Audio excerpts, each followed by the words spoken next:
Hello friends, तर स्वागत आहे तुमचं आपल्या या यूट्यूब चॅनलवरती. मित्रांनो, चॅनलवर नवीन असाल तर चॅनलला सबस्क्राईब नक्की करा. जणू तुम्ही एखाद्याची जेसनशी ओळख करून द्यायला निघाले आहात तसं वाटत होतं. इशिताच्या बोलण्याकडे लक्ष जाताच कबीरने तिच्याकडे एक नजर टाकली. त्यानंतर तो आपल्या जागेवरून उठला आणि तिच्या बाजूच्या टेबलावर ठेवलेला एक रिमोट उचलून तो चालू केला. कबीरने रिमोटचं बटन दाबताच खोलीचं संपूर्ण रूप पालटलं. जी खोली काही क्षणांपूर्वी अगदी साधी दिसत होती ती आता अचानक भयानक आणि भीतीदायक वाटू लागली. हे सगळं पाहून इशिता फारच घाबरली. ती लगेच कबीरकडे पाहत म्हणाली, तुम्ही हे काय करत आहात? खोलीचा रंग का बदलला? हे सगळं मला का दाखवत आहात? तुम्ही मला मारायचा प्लॅन विचार तर करत नाही ना? माझी नेमकं चूक काय आहे? मी तुम्हाला काहीच प्रश्न विचारणार नाही, असं म्हणत इशिता क्षणभर गप्प झाली. साधारण 1 मिनिटानंतर ती पुन्हा बोलू लागली. मला माहीत आहे, काल मी खूप प्रश्न विचारले होते, पण आता मला खात्री झाली आहे की माझ्याशिवाय तुम्ही कोणालाही किस केलेलं नाही. त्यामुळे प्लीज मला माफ करा. यासाठी तुम्ही हे सगळं का करत आहात? इशिताच्या बोलण्यातली घबराहट स्पष्टपणे जाणवत होती. ते पाहून कबीरने तिला शांत करत म्हटलं, आता शांत हो. हे सगळं मी तुझ्यासाठी करत नाहीये. आणि सांग तरी, मी कधी तुला मारण्यासाठी असं काही केलं आहे का? मी तुला हे सगळं पहिल्यांदा फक्त यासाठी दाखवलं होतं की कधीतरी अचानक दिसलं तरी तुला भीती वाटू नये. मी आधीही सांगितलं होतं की या खोलीत माझ्याशिवाय कोणीच येत नव्हतं. लग्नानंतर तू या खोलीत राहणार होतीस, म्हणून तुला हे दाखवणं गरजेचं होतं. आणि आज मी ते पुन्हा दाखवत आहे, म्हणून तुला वाटतंय की मी तुला मारणार आहे? क्षणभर थांबून तो पुढे म्हणाला, मला तुला सांगायचं आहे की मी 2 दिवसांसाठी अंडरग्राऊंड जातोय. आणि तुला हेही कळलं आहे की मी फक्त कंपनीचा मालक नाही, तर आणखीन काय काम करतोय. त्यामुळे तुला तुझ्यापासून काहीच लपवलेले नाही. अशा परिस्थितीत मला कुठे जायचं आहे, काय करायचं आहे हे तुला समजून घ्यावं लागेल. 2 दिवस मी घरी येणार नाही, पण याचा अर्थ अर्थ असा नाही की मी नसताना तू मनासारखं वागशील. घरातले लोक तुझ्यावर लक्ष ठेवतील. 2 दिवसानंतर मी परत आलो आणि तुझ्याबद्दल काही चुकीचं समजलं तर माझ्यापेक्षा वाईट कोणीच नसेल. कबीरचं बोलणं ऐकून इशिता पूर्णपणे गोंधळून गेली. अंडरग्राऊंड अंडरग्राऊंड तर ते लोक जातात ना, जे फार मोठं मिशन पूर्ण करायला निघतात. आणि अशा ठिकाणी किती धोके असतात. कधी कोणाला काय होईल याचा नेम नसतो.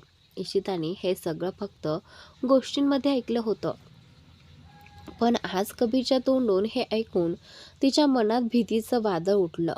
का कुणास ठाऊक, पण तिला अचानक कबीरची काळजी वाटू लागली.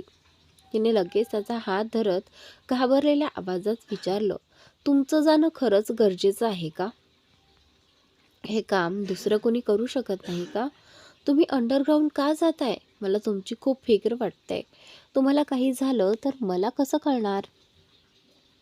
इशिताचं बोलणं ऐकताच कबीरच्या चेहऱ्यावर हलकीशी स्मित हास्य उमटलं. त्याने तिच्या कपाळावर हलकंसं किस केलं आणि म्हणाला, 2 दिवस म्हणजेच 48 तासानंतर जर मी परत आलो नाही तर ॲलेक्सला माझ्याकडे पाठव. पण माझी काळजी करू नकोस, कारण कबीर खानाचं कोणीही काहीही बिघडवू शकत नाही.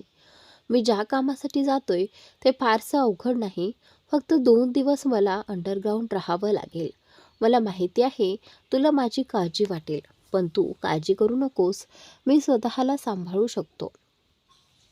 मी इतका कमजोर नाही की कुणाच्याही हातात सापडेन. त्यामुळे तू तुझीच काळजी घे. स्वतःचा नीट सांभाळ कर. तो पुढे म्हणाला, मी निघतोय. काही अडचण आली तर तू तुझ्या भावाला म्हणजे सोहेलला सांगू शकतेस.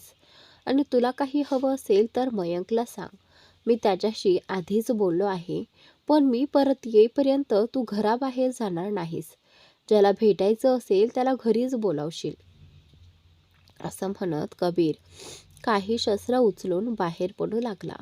दरवाजाजवळ पोहोचल्यावर तो थांबला आणि मागे वळून पुन्हा एकदा इशिताकडे पाहिलं. इशिता काही बोलत नव्हती, पण तिच्या डोळ्यातली चिंता स्पष्ट दिसत होती. क्षणातच तिच्या डोळ्यात हलकेसे अश्रूही आले. हे पाहून कबीरला अजिबात बरं वाटलं नाही. त्याला नको होतं की त्याच्यामुळे इशिताच्या डोळ्यात पाणी यावं, पण सध्या तो काहीच करू शकत नव्हता. म्हणून मन घट्ट करून तो पटकन तिथून निघून गेला. त्याला माहिती होतं, तो जर अजून 2 मिनिटं तिथे थांबला असता तर तो जाऊ शकला नसता. इशिताचा चेहरा त्याला थांबवून ठेवला असता. कबीर जाताच इशिता बेडवरून उठली आणि खिडकीजवळ आली. तिने पाहिले की कबीर गाडीत बसत होता. गाडीत बसून त्याने वर पाहिलं आणि दोघांच्या नजरा एकमेकांना भिडल्या. कबीरने हलकसं हसून इशिताकडे पाहिलं आणि गाडी पुढे नेली. कुणास ठाऊक का, पण इशिताच्या मनात खूप अस्वस्थता होती. तिला माहिती होतं की कबीर खूप ताकदवान आहे, त्याच्यासमोर कोणीही टिकू शकत नाही. पण कितीही ताकदवान असला तरी तो शेवटी माणूसच आहे आणि प्रत्येक बायकोला आपल्या नवऱ्याची काळजी वाटतेच, विशेषतः जेव्हा ती त्याच्यावर मनापासून प्रेम करू लागलेली असते. हे सगळं विचार करत इशिता परत येऊन बेडवर बसली. तेवढ्यात तिने पाहिलं की दाराजवळ मयंक उभा आहे. मयंकला पाहताच इशिताने पटकन खोलीचा लाईट थोडासा कमी केला आणि दाराकडे गेली. साधारणपणे ती असं करत नसे, पण कबीर घाईत निघाल्यामुळे खोलीची भिंत पुन्हा बदलायला विसरला होता. त्यामुळे त्या भिंतीवर सगळी शस्त्र स्पष्टपणे दिसत होती. इशिताला पाहून मयंक हसत म्हणाला, भाऊजी, माझ्यापासून हे सगळं लपवायची काही गरज नाही. मला सगळं माहिती आहे. खरं तर यापैकी काही गोष्टी तर माझ्याही खोलीत असतात. मी तुम्हाला खाली बोलवायला आलोय. लवकरच चला. नाश्ता करायचा आहे. भावाने सांगितलं आहे की तुम्हाला वेळेवर औषधही द्यायची आहेत. पुढचे 2 दिवस तुमची जबाबदारी माझ्यावर आहे. मला नको आहे की भाऊ येऊन मला ओरडेल किंवा कुठल्याही कारणावरून मला शिक्षा देईल. म्हणून प्लीज माझं 2 दिवस ऐकून घ्या. मयंकचं बोलणं ऐकून इशिता हसत म्हणाली, हो जा, मी थोड्याच वेळात येते.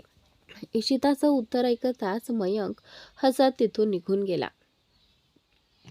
इकडे दुसरीकडे अनया झोपेतून उठली तेव्हा तिनं पाहिलं की सोहेल फोनवर कुणाशी तरी बोलत होता.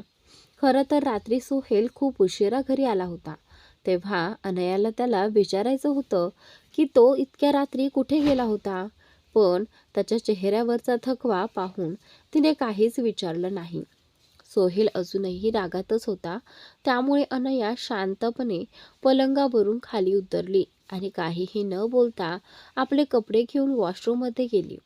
सोहेल जरी फोनवर बोलत असला तरी त्याचं लक्ष वारंवार अनयाकडे जात होतं. तिला उठताना पाहून त्याला वाटलं की आता ती त्याला पुन्हा त्रास द्यायला येणार, पण ती गप्पच निघून गेली. हे पाहून त्याला थोडंसं विचित्र वाटलं. म्हणून त्याने फोन ठेवला आणि अनया बाथरूममधून बाहेर येण्याची वाट पाहू लागला. काही मिनिटातच अनया तयार होऊन खोलीत आली आणि ड्रायरने केस वाळवू लागली. आरशात सोहेलकडे पाहत अनया हसत म्हणाली, काय झालं? तुम्ही मला असं का बघताय? जणू कधी पाहिलंच नाही. अनयाचं बोलणं ऐकून सोहेल नजर चुकवत म्हणाला,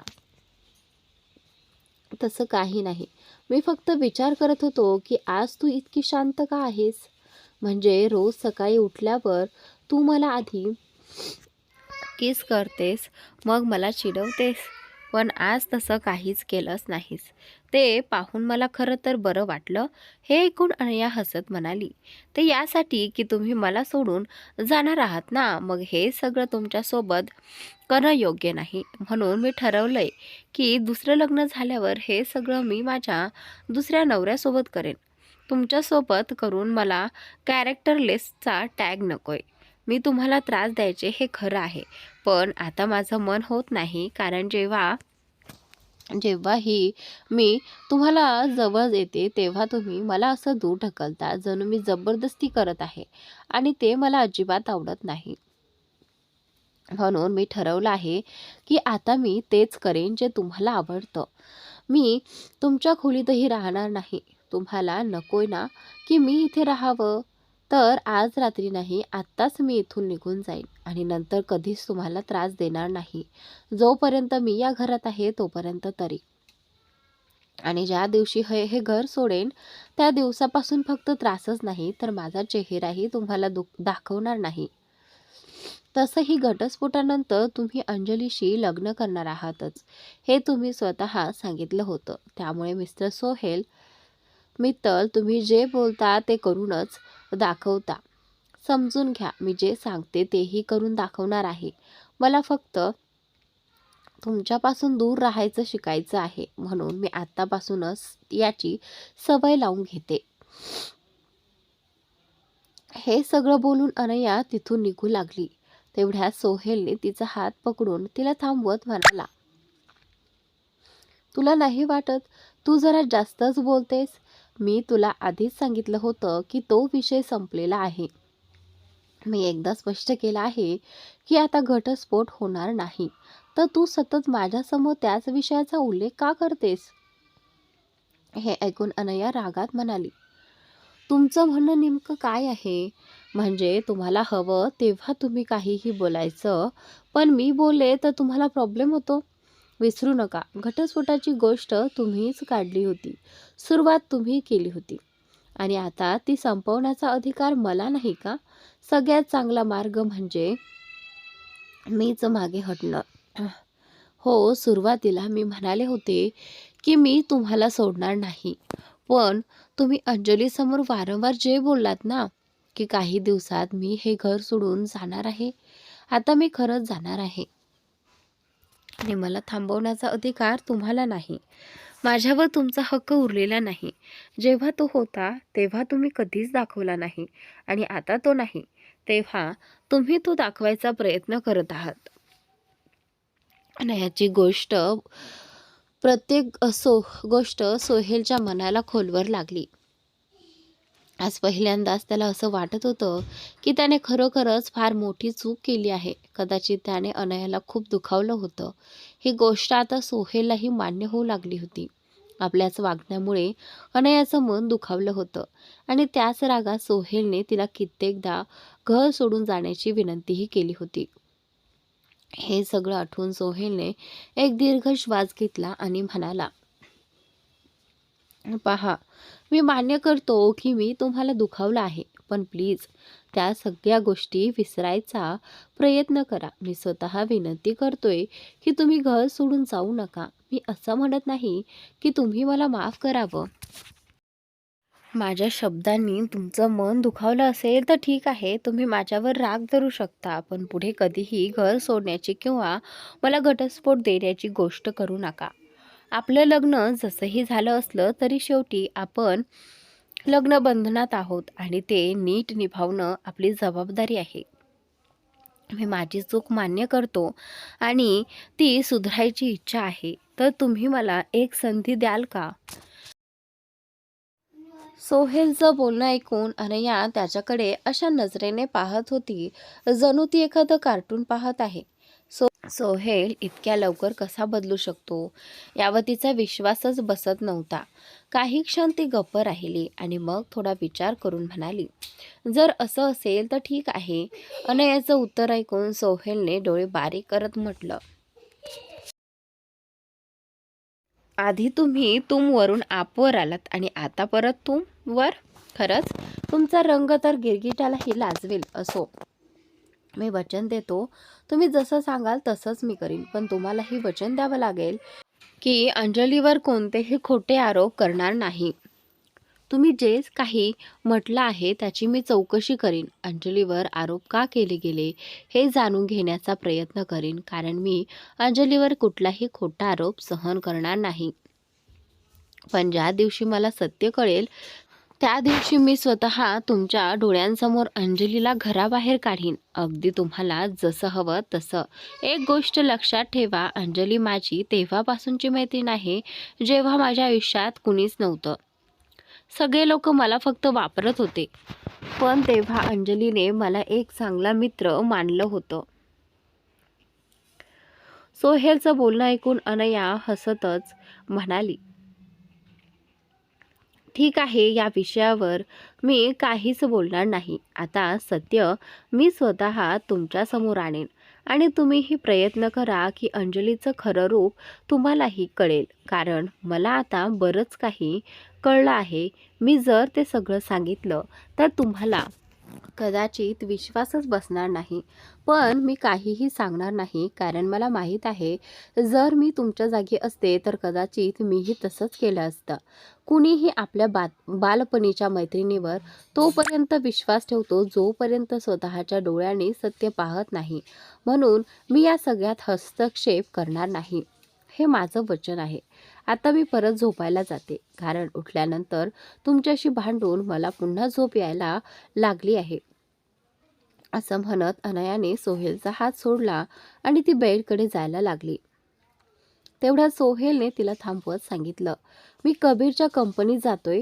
तुमचा भाऊ 2 दिवसासाठी बाहेर गेला आहे, त्यामुळे त्याची कंपनी मला सांभाळावी लागणार आहे. काही क्लायंट असे आहेत ज्यांना मॅनेजर किंवा असिस्टंट हाताळू शकत नाहीत, म्हणून तो सगळा कारभार मी पाहणार आहे. जर तुम्हाला मला भेटायचं असेल तर थेट कबीरच्या कंपनीत ये. हे बोलून सोहेल तिथून निघून गेला. सोहेल गेल्यानंतर अनया काही वेळ शांत बसून राहिली. जेव्हा तिला गाडीचा आवाज ऐकू आला तेव्हा तिला समजलं की सोहेल घराबाहेर गेला आहे. लगेच ती आनंदाने म्हणू लागली, अरे वा, हे तर फारच छान झालं. म्हणजे सोहेल इतक्या लवकर बदलला. मला विश्वासच बसत नाही की त्यांना माझ्यासोबत राहायचं आहे. म्हणजे माझा प्लॅन यशस्वी झाला. त्यांना जळजळ होते. इशिताने अगदी बरोबर सांगितलं आहे. होतं. एखाद्या माणसाला जर जळजळ होत असेल तर समजून घ्यायचं की तो आपल्या मनातली भावना ऐकतोय. कदाचित सोहेललाही कळलं असेल की त्याचं माझ्यावर प्रेम आहे. जर असंच असेल तर मी लवकरच त्यांना प्रपोज करणार आहे. पण त्याआधी कोणत्याही परिस्थितीत मला अंजलीला या घराबाहेर काढायचंच आहे. तेव्हाच मला सोहेलसोबत एकट्याने वेळ घालवता येईल. अंजलीची ती मुलगी सतत मध्ये अडथळा बनून फिरते आणि मी असं होऊ देणार नाही. शेवटी ती सोहेलची बालपणीची मैत्रीण आहे आणि तिची नजर सोहेलवर अशी आहे जणू एखादी डायन आपल्या शिकाराची वाट पाहते. अंजली, तुला इथे जितका वेळ राहायचं असेल तितकं राहा. पण एकदा मी तुझं खरं रूप सोहेल समोर आणलं की तू फक्त या घरातच नाही तर या जगात सुद्धा दिसणार नाहीस. कारण तू कबीर खन्नाची बहीण अनया खन्ना हिला इजा पोहोचण्याचा प्रयत्न केलास. माझ्याशी चालबाजी करण्याचा प्रयत्न केलास. हे म्हणत अनयाने रागाने मूठ आवळली. जोरात पाय आपटला आणि कपाटाकडे जाऊन कपडे काढले व थेट बाथरूममध्ये गेली. इकडे खोलीबाहेर उभी असलेली अंजली त्यांच्या सगळ्या संभाषणाला ऐकून होती. अनयाला आपली खरी ओळख समजलेली होती आहे. ती कधीही सोहेलसमोर आपलं सत्य उघड करू शकते. हे कळल्यावर अंजली पूर्णपणे हादरून गेली. अनयाच्या बोलण्याने अंजली घाबरून गेली होती. ती थेट आपल्या खोलीत आली होती. त्या क्षणी तिला प्रचंड भीती वाटत होती. कुठल्याही क्षणी आपलं सत्य उघड होईल अशी भावना तिच्या मनात सतत येत होती. त्यामुळेच ती खोलीत वेड्यासारखी इकडून तिकडे फिरत होती. सोहेल समोर आपलं सत्य उघड होऊ नये यासाठी नेमकं काय करावं हा विचार तिच्या डोक्यात सतत घोळत होता. कारण अनया कशी आहे हे तिला चांगलंच माहिती होतं. एकदा अनयाने सोहेलला सगळं सांगितलं तर तो तिच्या बोलण्यावर नक्कीच विश्वास ठेवेल हे अंजलीला ठाऊक होतं. हे सगळं मनात घेऊन अंजली स्वतःशीच पुटपुटली, नाही, मला काहीतरी करायलाच हवं. सगळ्यात आधी या अनयाला आडवंच करावं लागेल. नाहीतर मी माझं सत्य सोहेल समोर आणेल आणि सोहेल मला कायमचं तिरस्कार करायला लागेल. नाही, मी असं होऊ देणार नाही. मला काहीतरी करायलाच हवं. पण नेमकं काय करू? वरून ही मुलगी खूपच चालाक आहे. असं म्हणत अंजलीने रागाने आपली मूठ घट्ट आवळली. इकडे दुपारची वेळ झाली होती. इशिता प्रचंड कंटाळलेली होती.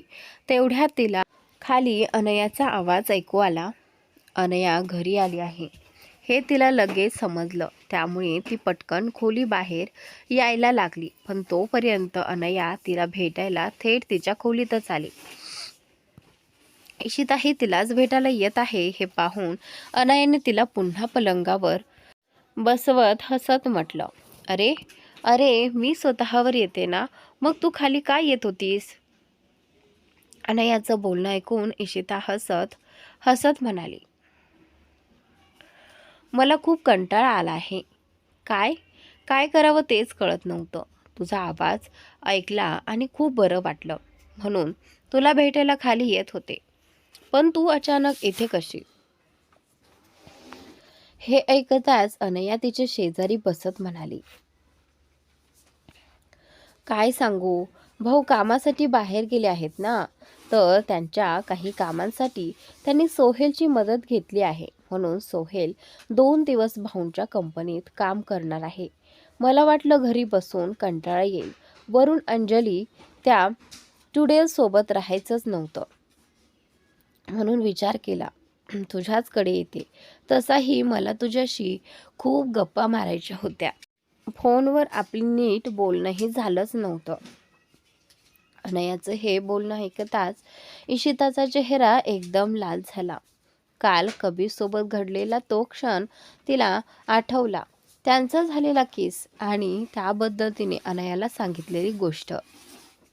हे आठवताच ती हसत म्हणाली, झालं गेलं विसर ते सगळं. आता त्यावर बोलून काय उपयोग? बरं सोड ते. तू सांग, भावाला जाळण्यासाठी काही केलंस का? हे ऐकताच अनया तोंड वाकडं करत म्हणाली, मी तर खूप काही करायचं ठरवलं होतं, पण पहिल्याच प्रयत्नात त्यांना चांगलाच धडा मिळाला. आता ते स्वतःलाच म्हणतात की ते मला घटस्फोट देणार नाहीत आणि सगळं नीट करण्याचा प्रयत्न करतील. आता जेव्हा मी घटस्फोटाची किंवा त्यांच्यापासून दूर जाण्याची गोष्ट काढते, तेव्हा ते माझ्यावरच चिडतात. मला समजलं आहे की कुठेतरी तेही माझ्यावर प्रेम करू लागले आहेत. फक्त त्यांना अजून त्याची जाणीव नाही. ते जाणीव करून देणं आता माझं काम आहे. ते मी पाहून घेईन. पण तू सांग, तू माझ्या भावाला प्रपोज कधी करणार आहे? उगाच विचार करत बसशील आणि म्हातारपण निघून जाईल. अनयाचं बोलणं ऐकून इशिता डोळे बारीक करत म्हणाली, तुला कोणी सांगितलं मी तुझ्या भावाला प्रपोज करणार आहे? म्हणजे करणार आहे, पण आता नाही. सध्या वेळ बरोबर नाही. तू पाहिलंस ना, तो कामामुळे बहुतेक वेळा बाहेरच असतो आणि घरीही इतकं कामं असतात. आत्ता सांगणं योग्य वाटत नाही. हे ऐकून अनया कपाळावर हात मारत म्हणाली, अगं ऐक माझं नीट. प्रेमाची कबुली म्हणजे शुभमुहूर्त पाहायचा कार्यक्रम नाही. आपल्या मनातलं प्रेम आपण आपल्या माणसाला सांगायचं असतं. त्यासाठी वेळ किंवा मुहूर्त बघत बसायचा नसतो. जेव्हा मन म्हणेल तेव्हा सांगायचं. नाहीतर असंच वाट पाहत बसलीस तर काय माहिती कुणी दुसरी मुलगी भावाला पटवून घेऊन जाईल. मला माहीत आहे भाऊ तसं काही करणार नाहीत, पण समोरच्या मुलीवर आपण कसा विश्वास ठेवणार? आणि मी हेही ऐकलं आहे की जेव्हा एखाद्या पत्नीला तिच्या नवऱ्याचं खरं प्रेम मिळतं, तेव्हा तो नवरा कधीच दुसऱ्या बाईकडे पाहत नाही. त्यामुळे जेव्हा तू माझ्या भावाला म्हणजेच आपल्या भावी नवऱ्याला प्रपोज करशील, तेव्हा तो किती खुश होईल याचा विचार कर. त्या आनंदात तो दुसऱ्या कुठल्याही मुलीबद्दल विचारही करणार नाही.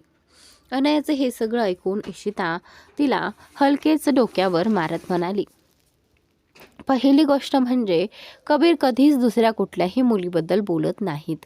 मला त्यांच्यावर स्वतःपेक्षाही जास्त विश्वास आहे आणि प्रपोज करण्याबद्दल बोलायचं तर मला ते करायचंच आहे. पण आता नाही. मी ठरवलं आहे, ते परत आले की मी माझ्या मनातली गोष्ट त्यांना नक्की सांगेन. तर मित्रांनो, आजचा भाग इथेच संपतोय. पुढील भाग नक्की पहा आणि चॅनलला सबस्क्राईब नक्की करा.